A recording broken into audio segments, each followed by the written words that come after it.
In today's video, I'm going to show you how to rename your spreadsheet here in Google Sheets Mobile.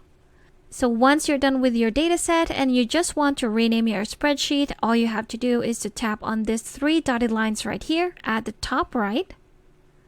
Once you tap on it, you have there many options, but at the top, you will see Untitled Spreadsheet. If you tap on it, you'll be able to rename your spreadsheet. So let's rename this.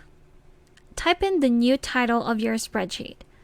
So I'm just going to say how to rename your spreadsheet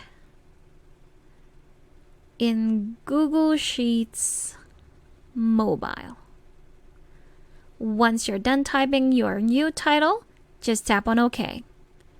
And you've successfully renamed your spreadsheet. So again, if you want to check if you've spelled it right, just go back to that three dotted line at the top right, and you'll see your title right here. Again, if you want to rename it, let's say you made a mistake, just tap on it again. You can just delete that and start typing the new title. And there you have it. That's how to rename your spreadsheet in Google Sheets Mobile. Thanks for watching. If you found this video helpful, do leave a like and subscribe for more helpful videos. See you on the next one.